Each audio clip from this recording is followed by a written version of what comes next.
Good afternoon, dear colleagues. We'll continue our working day, and now I give the floor to Presidential Administration spokesman on ATO-related issues, Colonel Andriy Lysenko.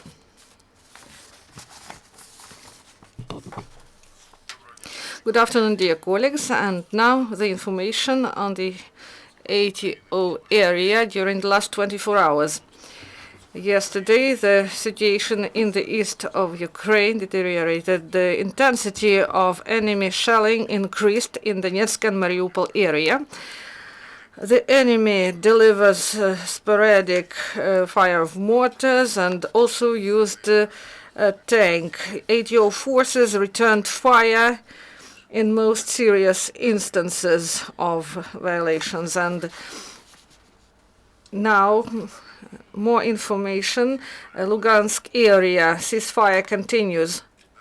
Donetsk area, the militants violated ceasefire along the line of contact, and near Zaitsevo village, that is to the north of occupied Gorlovka, Ukrainian positions were shelled by the enemy with an 82mm mortar twice during 24 hours, early in the morning and next after dusk.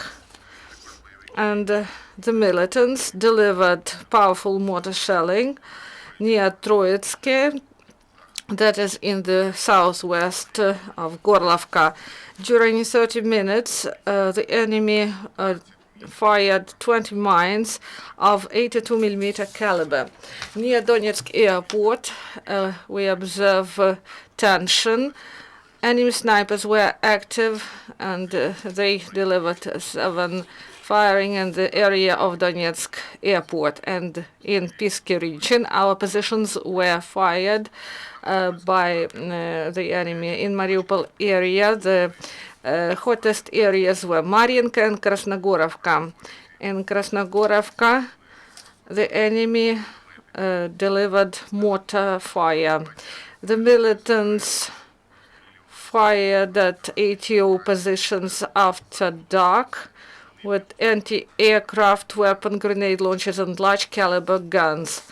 And in the result of these shellings, 1 our serviceman was injured. There were no other losses in the ATO area during the last 24 hours. In Nikolaevka, near Slavyansk, law enforcement officers found a cache of ammunition. The information was got by the militant, and they found Kalashnikov gun, Makarova pistol, and 200 cartridges of different caliber. SBU detained agents of Russian Special Forces. Ukrainian intelligence service detained an inspector of national police that served in Lugansk Oblast, and he served for Russian Special Services. In 2014, he went to Russia and was recruited by FSB. Ukrainian operatives, servicemen, they started to use this inspector starting from autumn 2015. He provided them information on police divisions, transport vehicles, and also on checkpoints.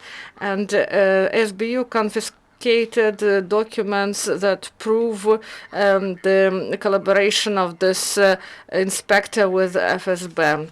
Also, they detained a local resident who also cooperated with the FSB. He was recruited in the summer last year when he was in the occupied Crimea.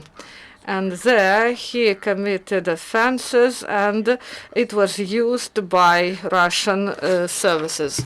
The agent had to look for pro-Russian law enforcers for further intelligence and subversive activities in Ukraine, but he did not bring much benefits to the enemies because he was detained by Ukrainian law enforcers. The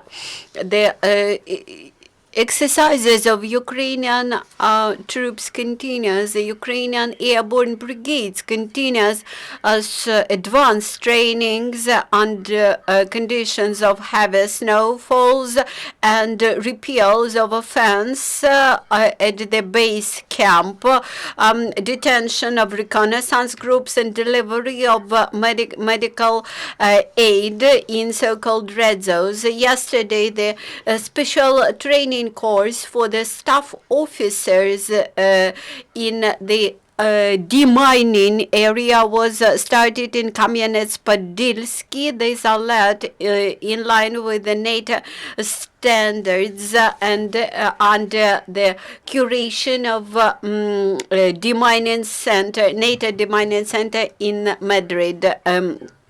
Also, the young generation of Mariupol National Guard units held exercises in